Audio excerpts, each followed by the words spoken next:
Hi, everyone. My name is Regina Suitt, and I'm the president-elect on the COABE board and your public policy chair. And I'm super excited to be doing this webinar with a lot of experts from the field today. So why don't you go ahead while we're letting everyone in and put your name or program name and where you're calling in from today in the chat.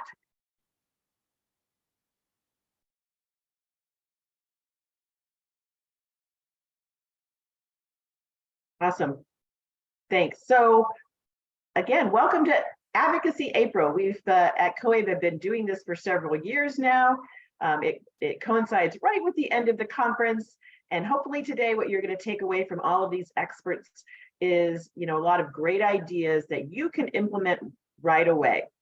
So welcome, everyone. I'm really happy to be here today with Sharon Bonney, our CEO, and Anson Green, the Senior Management for Digital and Automation Upskilling, as well as our Students as Leaders Coordinator, Erin, Vobornik, and former adult learners, Sara Haghighi and Lucy Lester.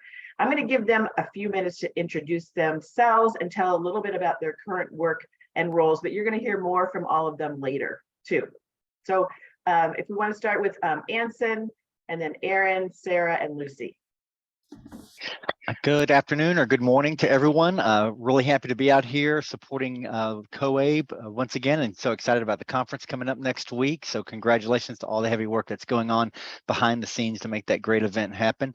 Happy to join here from Tyson Foods Corporate. Live in San Antonio, Texas, work for the corporation doing adult basic education with adult educators all around the United States, and was a 2020 Administrator of the Year for COABE. So thank you all once again for that award. Hey, I'm Erin Vobornik. I am the Students as Leaders Coordinator here at COABE. So as we think about advocacy and how to involve our adult learners in that, I'm someone who can help those learners and to help you get them onboarded as well. Hello, everyone. My name is Sara Haghighi. I'm a program manager working in Tucson, Arizona, in one of the adult ed programs.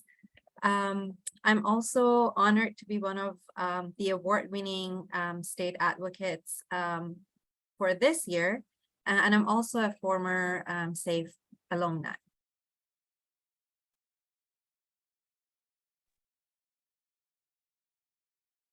All right, I think we got everybody.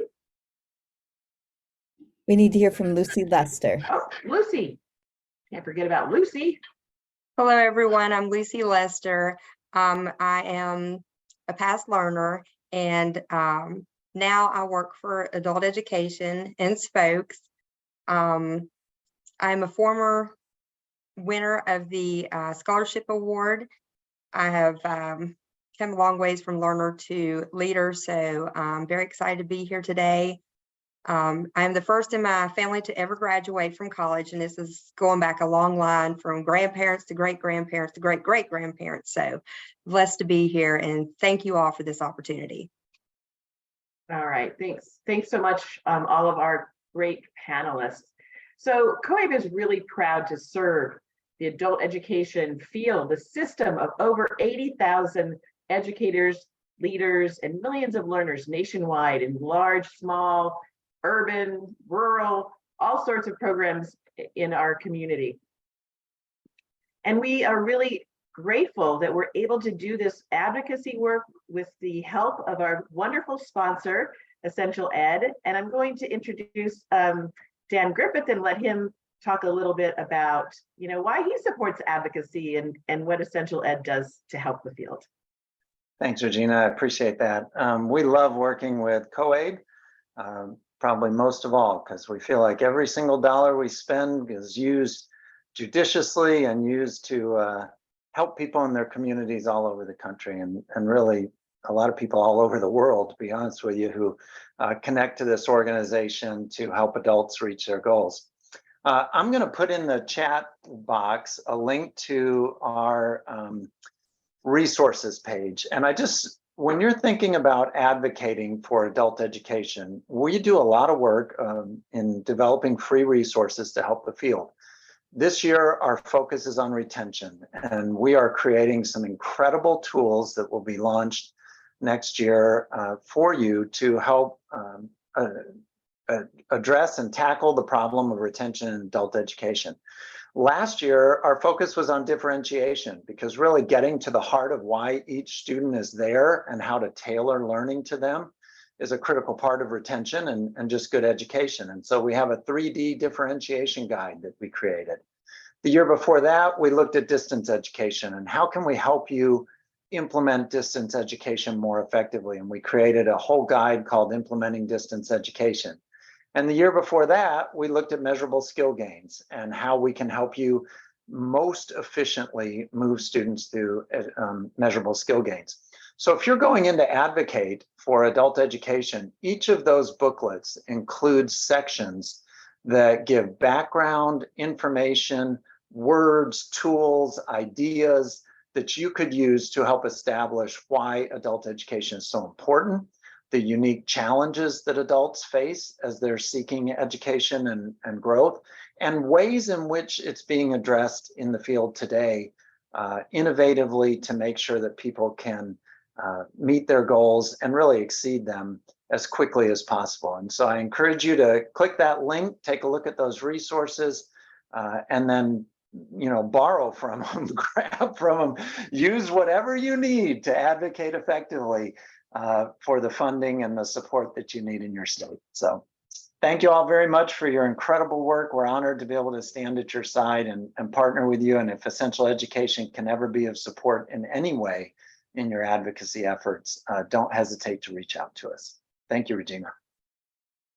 Thanks so much, Dan. I think that, many times the folks want to do this advocacy work, but maybe just need some of the tools to do it. And so really appreciate the additional tools that Essential Ed is providing the field. So next up, we're going to be hearing from Penn Hill Group. I do want to note that they're not on for the entire session. And so if you have things specifically, questions for them, go ahead and put those in the Q&A before they leave so that they can answer them.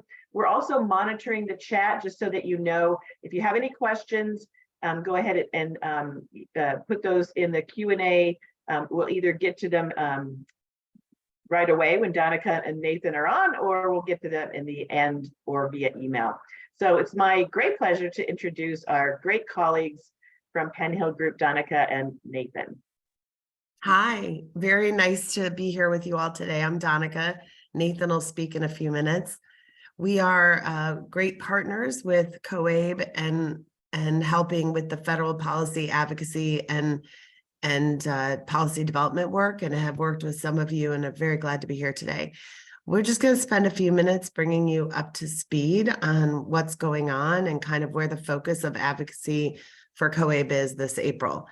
We have I'll give a few updates on the context and what's happening in Congress where we fit in, and then Nathan will talk about what it is we're going to be talking about more specifically. So one of the big things that's happening right now and will continue to happen all year and always happens every year that is so important to all of us is the appropriations, the annual funding process.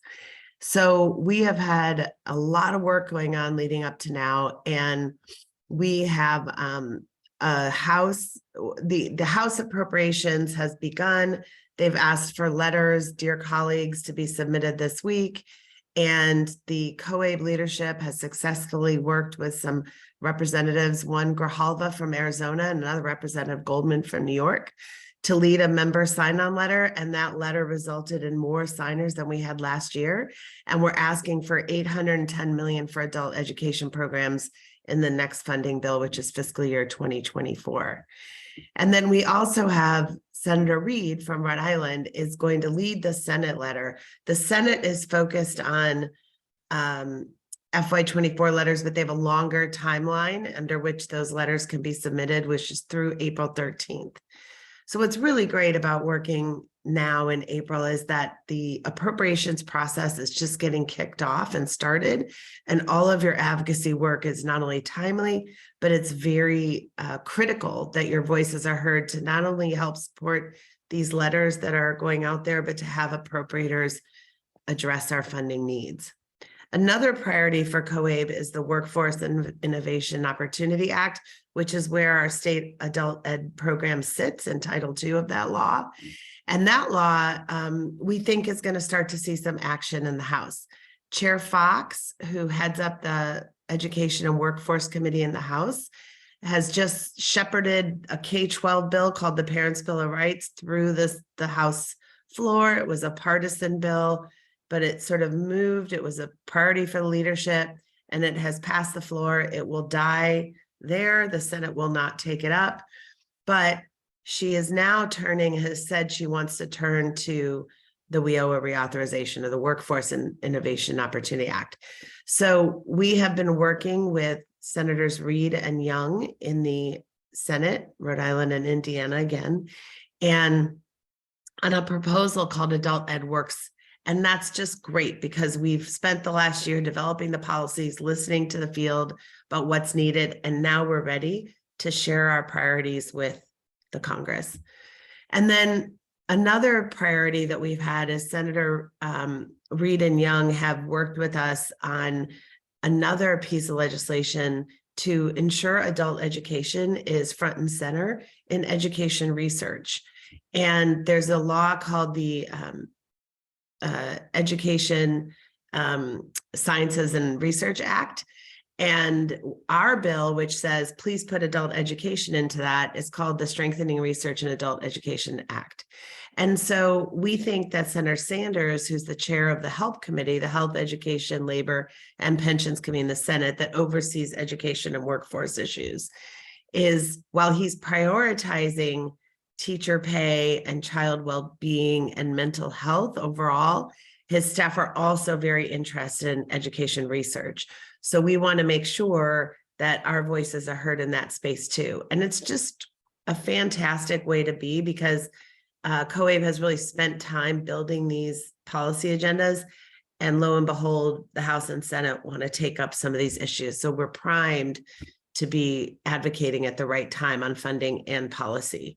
With that, I'm going to turn to Nathan, who's going to tell us more about what it is we're actually going to ask for when we go into Advocacy Week. Nathan. How's it going, everyone? My name is Nathan Hora. I'm a senior associate here at Penn Hill Group. I also have to quickly shout out, I saw someone is calling in from Michigan State. So I'm a former alum, so go green.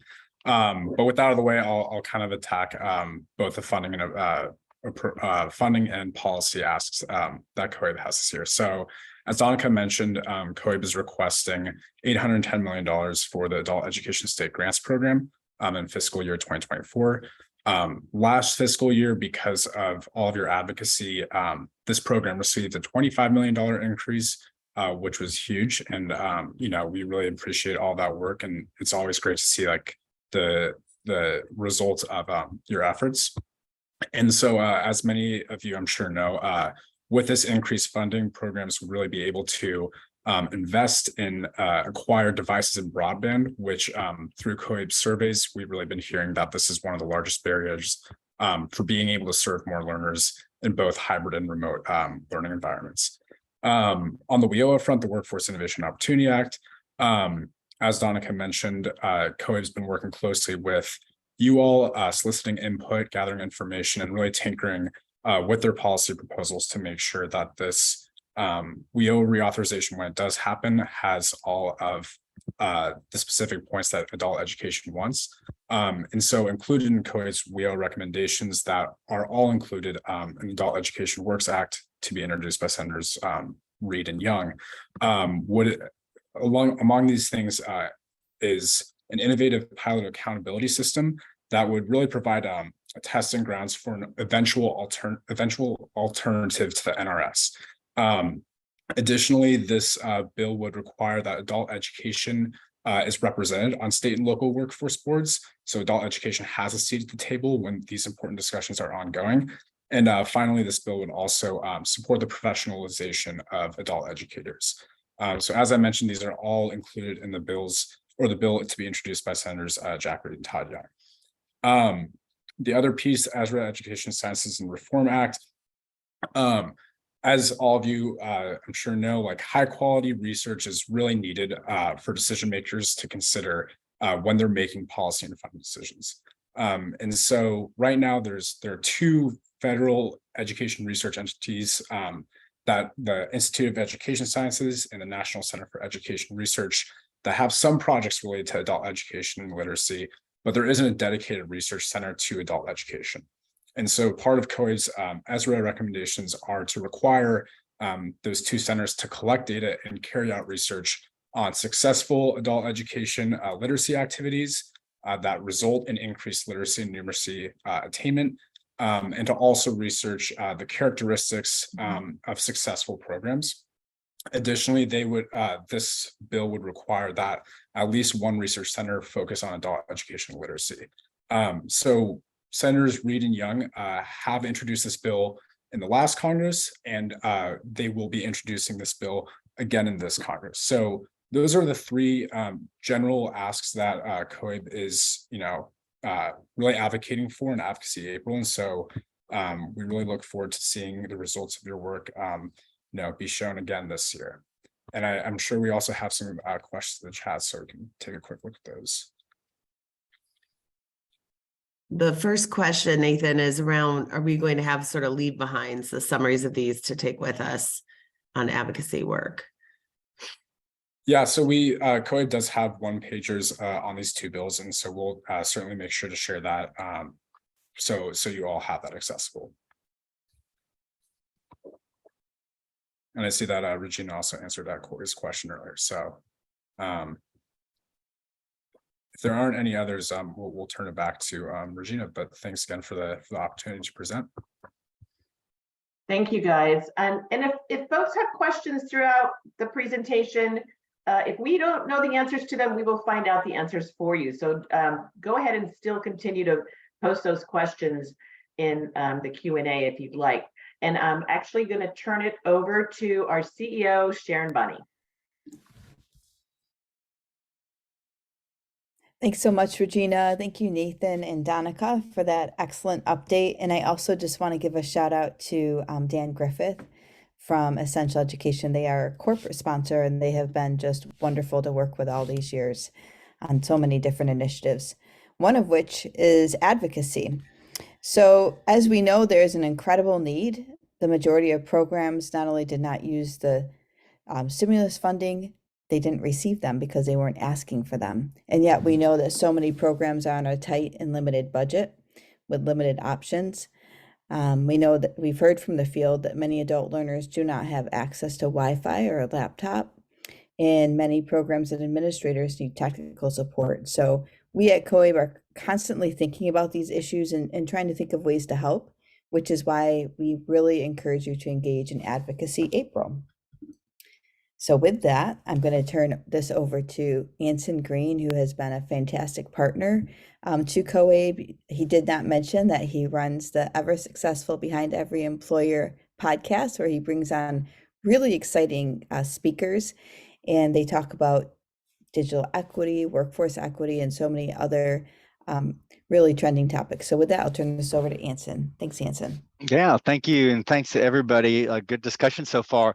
Yes, behindeveryemployer.org. Check it out. You can, we got a great podcast and get some great guests on there to talk about workforce development and workforce literacy for adult learners. But I wanted to talk about digital equity. This is one of my big things and everybody's big thing right now. And really underscore some of the points that were made earlier about funding and the need for funding, because right now we are in a kind of an unprecedented time when there is funding available. And like with many things, it's kind of use it or lose it. And I tell everyone that in terms of digital skills and equipment and laptops and broadband, we will never see a moment like this in our careers easily, because of the amount of money through the Infrastructure Act that's been put out to support not only broadband and hardware, but also digital equity funding. So there are two major groups of funding that everyone listening should find out what's going on in your community. And you can do that by just getting really good with their Google searches and putting in your state's name. So Nebraska or Rhode Island or Alaska or Texas, and just put in Digital Equity Act, Texas, or broadband funding, Nebraska, and start searching around. You will find where this funding is showing up in your states. A lot of it's through broadband offices in states. And those broadband folks are kind of techie people. They're not people. And so they need to connect to communities like adult educators. And that's what the Digital Equity Act is all about. So you see these kind of eye-popping amounts of funding that is currently available and will be over the next few years. And then the timeline for the deployment of this. So we're kind of in the planning process now in the states. I know we in Texas have urban initiatives, rural initiatives happening to build plans. And if adult education is not at the table, then adult education is not going to be a player. And that worries me because for two reasons. One, we need adult ed at the table because we are probably the biggest system that has the largest communities that are eligible for this funding. If you're an adult ed student, you're going to be eligible for this funding as well as the programs.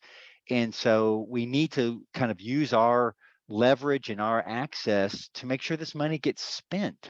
If you don't know how things work, if money doesn't get spent, it gets sent back to the federal government and pays down the national debt. And that happened years ago with the money through the Hora funding that was for the Recovery Act, and a lot of money got sent back that didn't get used. And I'm fearful that that'll happen this time because we need as many people that are interested in digital equity, working with learners, working with populations that need access, whether it be wires and hardware, or whether it be laptops, or whether it be curriculum and teaching and learning.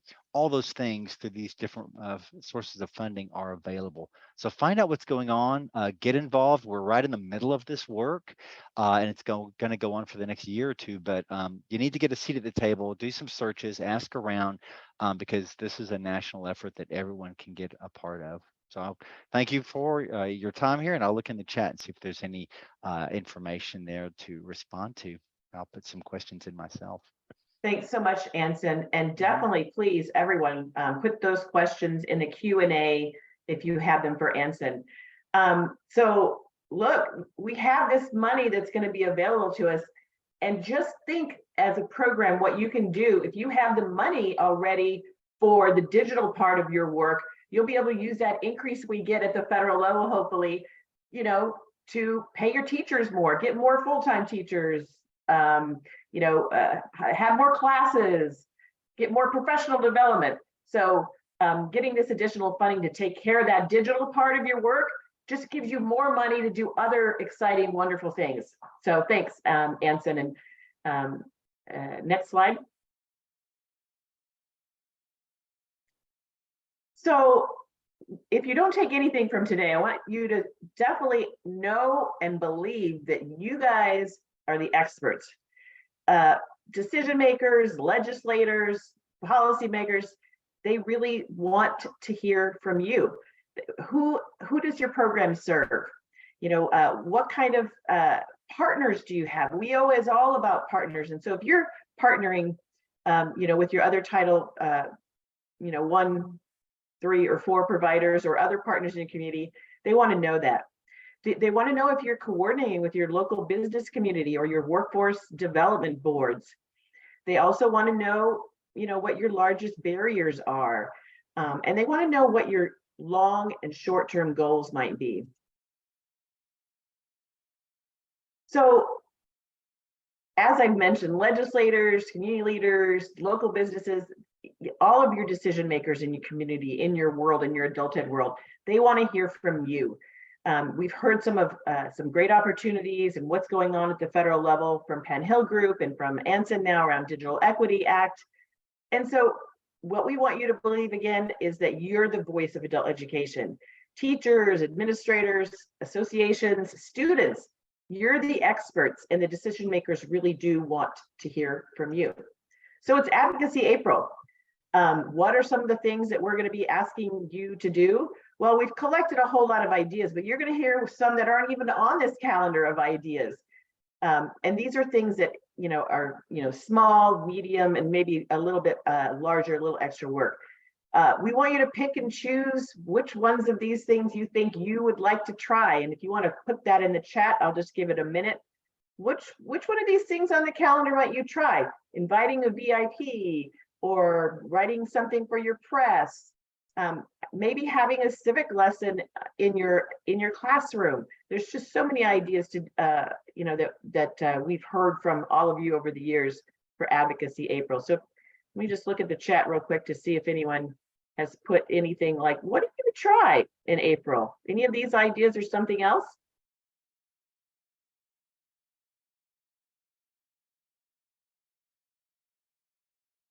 How to vote lessons. Awesome. Thanks, Ava. Again, students, teachers, administrators, we can all do this work. The 3 clicks. Yes, and we're going to talk about that more. The mayor proclamations, a field trip to the Capitol. Those are all really awesome, great ideas. So we talked a little bit about this during the Penn Hill conversation, but what we want you to know is this is not, work that doesn't produce outcomes, right? So since 2017, COABE has really been working in the advocacy space. Next slide. And I want you to see how successful you've been. So since 2017, we've increased the federal state grant budget by $133 million. So we know advocacy works. And if we include the retention of those funds year over year, over 500 million. That's $500 million with a B. So advocacy works.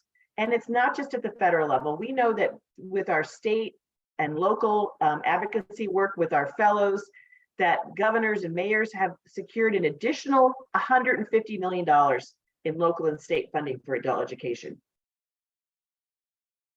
What's an easy way kind of to start your process is show off what you do, invite a VIP, or, I like to say, maybe a decision maker or a leader in your community. This could be mayors, the city council members, workforce development board chair, maybe your college president or school superintendent. Invite them to your class when you're doing a super cool, lesson. Maybe graduation events. Politicians love graduation events. If you have a National Adult Ed Honor Society ceremony, invite those decision makers into those events. I'm super happy to introduce now Sara Haghighi. She is the program manager at Pima Community College, where I used to work. And she's a passionate educator who really believes in empowering learners and raising their critical consciousness around social conditions. Her experience as a former refugee and her passion for education have really influenced her thinking and interest. She was the 2021 Arizona State Advocate Fellow, and through her service, she's secured multiple visits, and she's going to talk a little bit more about all of the things that she has done. So welcome, Sara. Thank you, Regina. Advocacy seems to be a big job, but it's actually very easy, and you will never feel that you're alone, especially because we have COABE. You will have access to a toolkit on COABE's website. You can simply just follow every step that is there. One of the easiest things that you can do is to check for your legislators. If you don't know who they are, you can go and check who they are, and it's very easy to contact them. You can either call them, you can email them, request a meeting to just talk to them, introduce adult education to them, invite them to your programs, come and talk to your students. You can talk about successes that you have and also challenges that you have. They will listen to you. They are working for you. You voted for them, so they want to hear from you. And then lots of social media activity. Make sure that you are connected and share all the good work that you do in a social media platform that you're comfortable with, whether it's Twitter, Facebook, Instagram, LinkedIn, TikTok, wherever you feel comfortable. You can share student success stories, fun facts about adult education in your program or in your state or nationwide. If you don't have any ideas, if you don't know what to do, again, COABE has all the tools that you might want to use. There are some ideas, there are some pictures that you can use. You can also add comments, or you can tag your state legislators or some leadership in your college or program, and they will respond to you. Still, if you're very scared and you don't know how to start working, 3 clicks, literally 3 clicks, that's how long it takes to write to all your legislators. You can plug in your personal information. COABE has this software that it is called 3 clicks, and you can go and find your legislators. All their contact information is plugged in. The draft of a letter to your legislators written for you. You can read through it. If you want, you can modify it. If not, that would be a best sample of introducing what adult ed is and what the ask is. And then you can sign it. Make sure that you use your personal email address for that. And then being connected to your state association is wonderful. Like, those people have worked and they have done the work for years and years. They are there to help you. You will never feel alone. So get connected, get help from them. This is a lot of work. We don't want people to burn out. It's always good to distribute the work within the state, and everybody can benefit from all the results that we are going to get. And don't forget your students.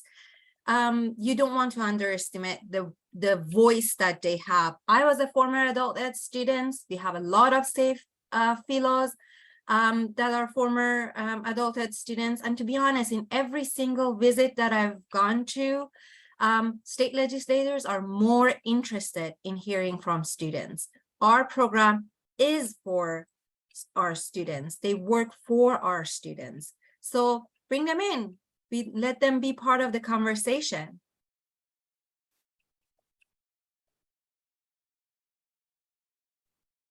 And Advocacy is Erin and I's podcast. We co-host Advocacy. This is COABE's adult education advocacy podcast that we have. We have monthly episodes. When Erin and I were part of 2021 SAFE, State Advocate for Adult Education Fellowship, we got connected and we created this idea that COABE helped to come to life, and it's Advocacy. We have monthly episodes that we talk about different adult education advocacy work in different states. We usually have teachers coming in, administrators coming in. We talk to students. We showcase program successes and student successes. And you can find us in any platform that you can usually find podcasts.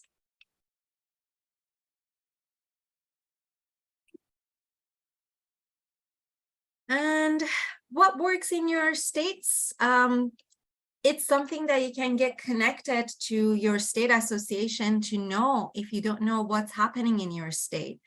Make sure that you know who your state director is. You can always ask them what help they need. You can get connected with your state association. Almost all states, they have a state fellow that they do the work of advocacy, that they help to organize all the events. So you can be part of them, reach out to them, identify them, who they are. For example, in our state, a few weeks ago, we had a lunch and learn at the Capitol, at the state Capitol, that 15 state legislators came in and we talked to them about adult education. 5 different programs from all around the state. They came in with their student success, with their students, and the students shared their success stories. And we talked about our adult ed programs throughout the states, from rural area, from bigger cities, from programs that are in community colleges, from nonprofit organizations, and they heard about all of us. And we had a lunch together, and that was a success. Our state fellow was there. Our state association was hosting the event, and it was a success. And you can always get news from your state association. Thank you, Regina.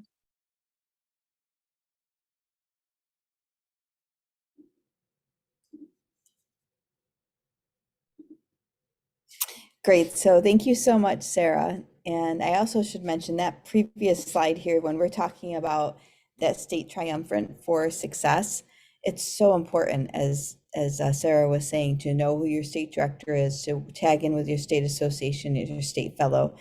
And I do just want to take a minute to say these are our Illinois partners. They're from IACA. And you can see this is the state advocate fellow here, former state advocate fellow. So she's the mentor and the new one coming in. So we see a generation here, 3 different cohorts, and then also the state association leadership. So just super thankful to them. They've been a really good example of how to work well together. So what do you think you'll do? You've heard some great ideas here from Sarah. I just want to encourage you that there is this Padlet of success that we've put together. You can send it anytime. Just media@coabe.org. You can tell us what you're doing at the local, state, and national level. And this continues to get filled up. So I'm just amazed, because there was a day that advocacy was really led at the national level, not so much taking place at the local and state level. And now it's kind of flipped. I mean, we at COAB are still doing a lot of work, and there's a lot of initiatives in place, but we saw during Adult Ed and Family Literacy Week that the field is on fire. There is so much activity taking place. So send that in to us. You can see right now it's super heavy kind of in through here, and there's some pockets here. But if you are doing some work right now or during Advocacy April or throughout the year, send it in, media@coabe.org. We'll put that in the chat box, media@coabe.org, and we'll get it into the Padlet. So that's exciting, because we can then see that. Sarah mentioned that there's a lot of resources, and you can come in, you can look up your legislator, you can send an email to schedule an appointment, you can share our video, which is Success Files with Rob Lowe talking about Educate and Elevate. You can access the award-winning campaign site, educateandelevate.org. We have new fact sheets. You can download the national data sheet as well, which actually gives you some information over 3 years and 5 years, which is really exciting. You can see there's been hundreds of thousands of adult learners over the past few years that have received their high school equivalency, and millions, literally millions, who we've helped, our local programs have helped connect to jobs. So just go check that out at educateandelevate.org. We also have a way for you to give us feedback on how those visits with legislators go, as well as a PowerPoint deck that you can use during your meeting. So all sorts of tools for success there. And of course, we want to make sure that when you have your appointment with legislators, that you get an ask in there. Ask them for funding, $810 million for the Adult Education State Grants. Support the forthcoming Bipartisan Adult Education Works Act, Strengthen Research in Adult Education Act, and then of course using the quick fire 3 clicks for adult education. Recently, we put out a request to the field to ask for funding to take action, and there's almost 1,000 members in the field that did that. So that was why when we saw all of those signers sign on for adult education, that was really a result of your work, of you taking action, those 3 quick clicks. So I just want to encourage you, keep doing that. That really makes a difference. Here's our data sheets. As you can see, I'd mentioned how there's some really interesting information. We worked with a committee of administrators from across the country who helped us really come together and decide on what new facts would we want to highlight for legislators. And we also have these state sheets as well. So lots of great data that's out there. These are free to download to use with legislators, and we know that legislators come out and check these out as well on our site. So now I'm going to stop speaking. I'm going to turn this over to our Students as Leaders coordinator, and that's Sara Vobornik, who's done such great work for COAB. So Erin, I'll turn this over to you now. Sara and I are melding into one person, so that's okay. My name is Erin Vobornik. I am COAB Students as Leaders coordinator, and so I wanted to touch on ways in which we can activate students and activate student voice. So as Sharon just showed on that previous slide, on those fact sheets, you'll notice that there are student stories. And if your state fact sheet does not have a student story, it's because we didn't have a student submit one yet. So something that you can do is encourage your students to share their success stories. That could be sending it through the educateandelevate.org website, which I just posted in the chat. You'll see there's a space for students to submit their story. You could submit it on their behalf, but of course with their permission. And our team will help with the editing and the fine tuning of everything to kind of take the pressure off of sharing that story, as well as sharing short videos. Sara had mentioned the power of social media, learners sharing and tagging legislators, stakeholders, and those who really need to hear about adult education in those stories on social media. And of course, also tagging COABE is very powerful. I will just, again, mention those 3 quick clicks, and that is something that's it's not just for us to do as practitioners, but it's something to share with learners as well. And if your learners become COABE members, which they can do for free, they'll also get notified of things like that, of asking them to engage in those 3 quick clicks. And for as many of us as there are in the field, there are far more adult learners. And if we go to the next slide, their voice is the voice that people want to hear. And Sara mentioned that in meetings, that the student stories, the student voice is incredibly important. So what do you do when you have learners who maybe want to share their stories but don't know how to go about it? And that is where COABE can help, in particular, some of our Students as Leaders initiatives. So I offer a monthly office hours where I can help you or help learners with anything related to student leadership. And during April, that might be advocacy focus, as well as COABE's award-winning student ambassador training, which essentially teaches learners how to become strong advocates for adult education, how to craft their story, how to share it, where to share it, and how to really become part of this coalition. And it's a fantastic empowerment tool. If you scan that QR code on your screen, it will take you to the ambassador training page where you can sign up and you can look through it yourself, embed it into your curriculum, share it with learners in your class. And if you have any questions, please do not hesitate to reach out to me, and I will put my email in the chat.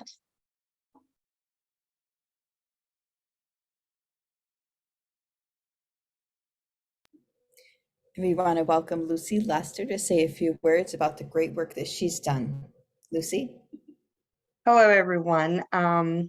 Earlier, I think I forgot to mention in the introductions that I am from West Virginia, and I applied for the advocacy and was lucky enough to get that this year. So thank you all for that. And I'm going to speak a little bit about some of the things that I've done in the past. This was through where I was a student, and eventually I was hired on as a substitute and then started working in adult education. And I just love reaching out to people. So I came upon these advocacy ideals pretty much by accident, loving my job, loving what I do, and loving where I came from. So some of these pictures you're going to see, like the top left-hand corner, I'm at a festival. Every year, these small towns have festivals, and I set up booths for adult education, and I get to speak to not hundreds, but actually thousands. You would be surprised how many people you're going to reach out to when you go to these community functions. TV cameras are there. Believe it or not, a lot of your legislators and leaders are there. So I meet many people through doing festivals. And the bottom left-hand picture is actually a trunk or treat. I try to incorporate adult education into everything I do. When they're having any kind of function and I'm going, if I've got a tablecloth that says adult education, anything I have, if I've got flowers, which I keep in the back of my car, by the way, I'm sharing. So at this function in the left-hand corner, these trunk or treats, they bring in hundreds and thousands. I mean, it's unbelievable. The first one I went to with my children, which they help with these things. The first one I went to, I was just amazed. There was a line, people in their cars waiting, lines just as far as you could see. So we were out there all night, and that picture, we're actually working out of the trunk of my car. So luckily we did have the flowers, and I went and got tons of candy. So that was incredible. I met so many students in that, and people just begging for the information. They would come through with their kids, and their kids would get candy, and then we would put a flyer in the bag for mom and dad or whoever, and just they would sit and talk like, what about this free education, free education? So it was nice meeting them one-on-one, and I got to tell my story that way too, and tell them, that I once was a student. So this encourages people, and it gives them light at the end of the tunnel, lets them see what adult education is all about. So in the right-hand corner, you'll see my daughter on a float. Every year, the parades, the Christmas parades, the 4th of July parades, we enter those parades. And I've been lucky enough that the people I work with in adult education, they help with a little bit of funding, and they allow us to go out and decorate our float. Now, the trailer's mine. So I bring some of my equipment, but I use some of theirs. So any kind of help I can get with adult education and advocating out there, I use, and I even use my own stuff. So I encourage people, use everything you got, use the tools that you have. But in that picture, we came in second. We have one adult education float where we came in first, and we would hand out flyers. My children handed out flyers. I handed out flyers. We had a great time. So we're having fun on, doing this on the weekends. And we're also helping people. We're helping all those people that didn't know about adult education. We are telling them and showing them that we're here in the community, we're here to help. So the middle picture there you see is Adopt a Highway. I've always been one, and I'm sure you guys are too, that believes in picking up my litter, and I believe in community functions, and we want to be, the best people we can and help where we can. So I just come up on this when I was just cleaning local roads, and I found out that for every road that we clean, we get like 2 signs, one at the beginning and one at the end. And this is for individuals and businesses. So I thought, well, this would be great if I can get other people involved and we can help give back to the communities. So the state director, actually, I spoke with them and I was like, listen, this Adopt a Highway thing, it's great. Can I try this? And they actually let me try it for one county. They're like, well, we'll try this for one county. So now I have teachers in the classrooms that are working with me. They love the ideas. The students want to participate. This is, if they want to. If they want to participate, then they get maybe a couple of hours, out of the classroom, get some sunshine, get some exercise. And this is also good for community service. They can use those hours. And adult education, we get free signs everywhere that lets people know, we're giving back and that we're here to help. They see us giving back to the community, and they enjoy that and they want to be a part of that.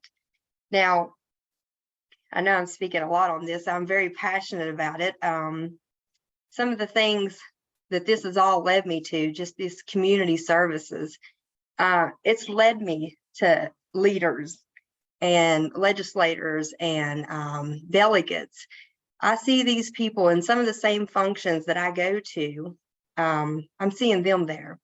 And they're, we're talking and they want to hear the story, about how students are becoming leaders and how adult education is given back. And there's just an outpour of love. I mean, we're doing great things and people are seeing that. So some of the other functions that I go to is meet the candidates. And this is all, linked together by doing these functions.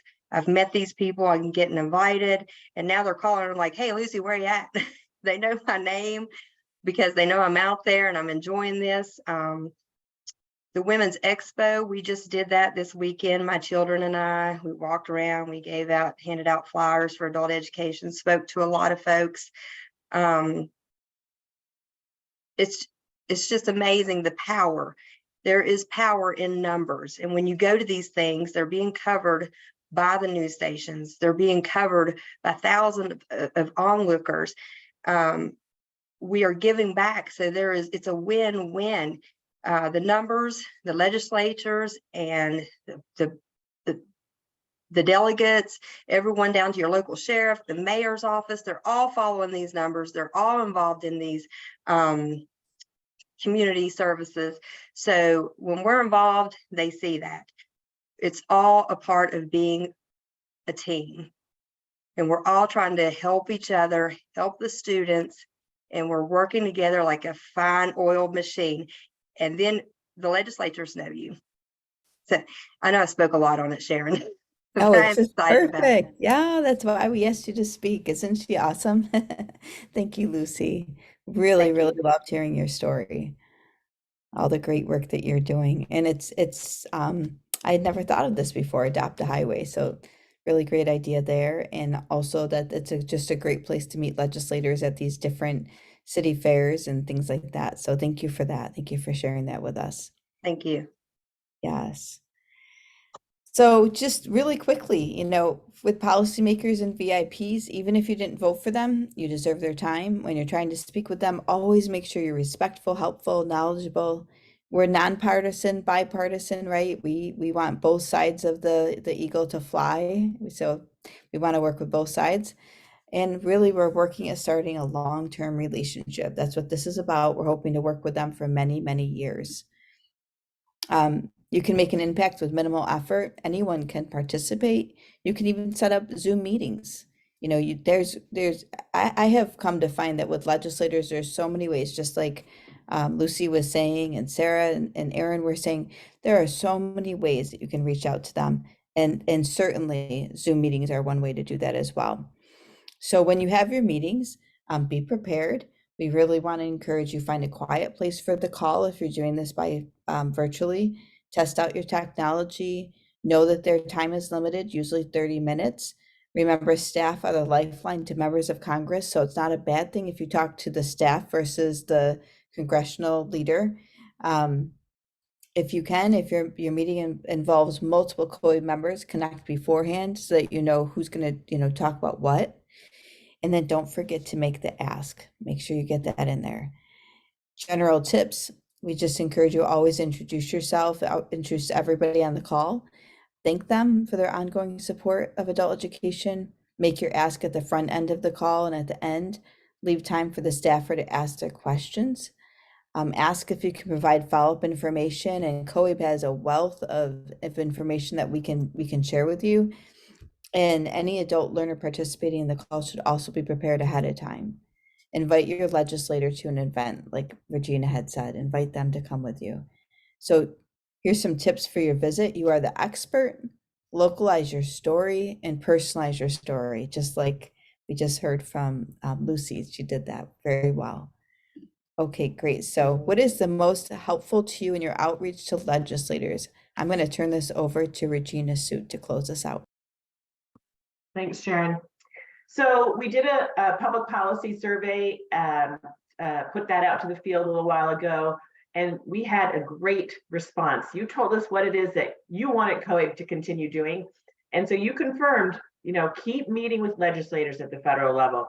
You wanted us to continue to advocate for increases in funding, and the close kind of third and fourth place in that policy survey was that you wanted us to advocate for full-time teachers and more investments in IETs. And we did all of that. in our policy work. Another highlight from the survey was around WIOA reauthorization. The next slide.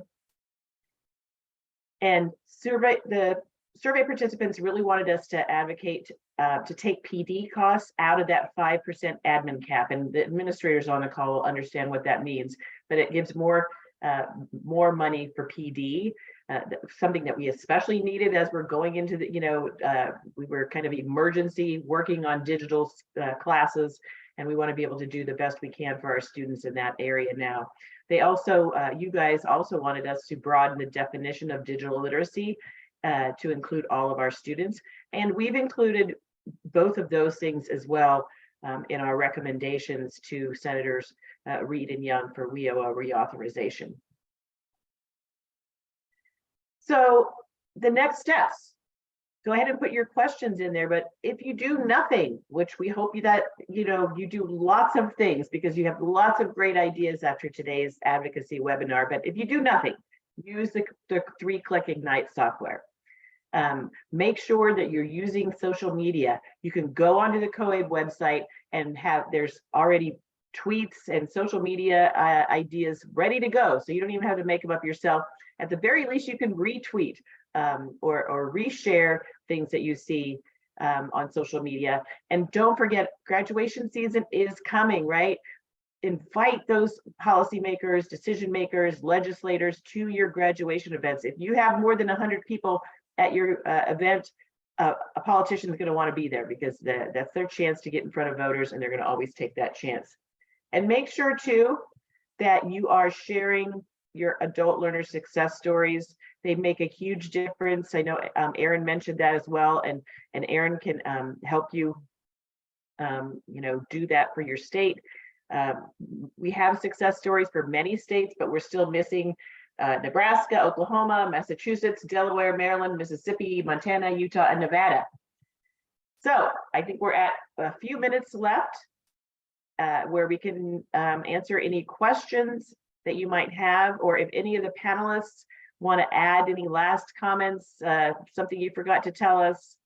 I'm going to look through the chat for questions right now.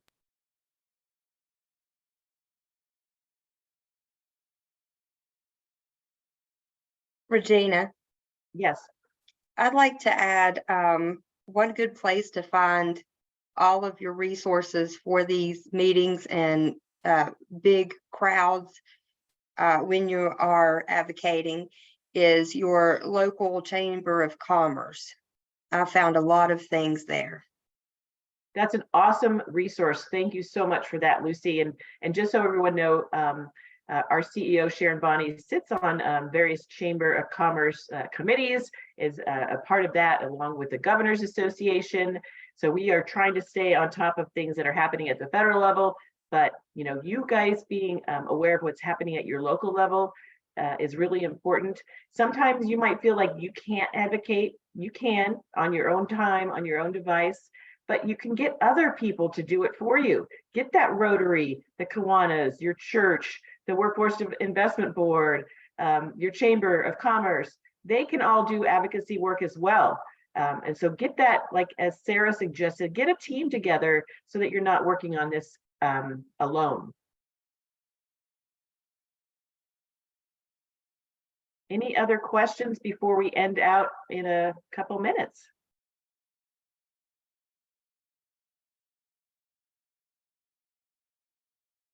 And make sure if you have any questions to send those questions to us. Also go to the COABE website, and on the right-hand side of that main page is on the legislative tab, and you're going to find a whole bunch of resources. We've tried to make it easy for advocates. There's scripts, if you want to use on calls. There's PowerPoints that if you want to use on calls.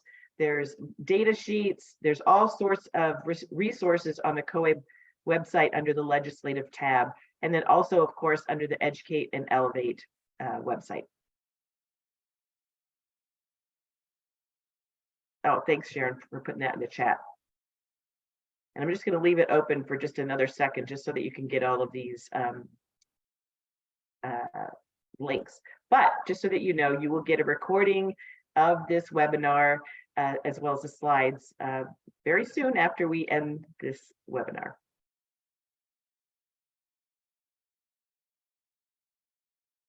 Okay, I'm not seeing additional questions, so just really appreciate your time.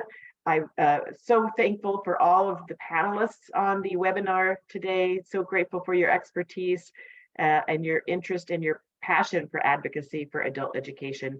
And again, thank you to Dan from Essential Ed for your corporate sponsorship of our advocacy work.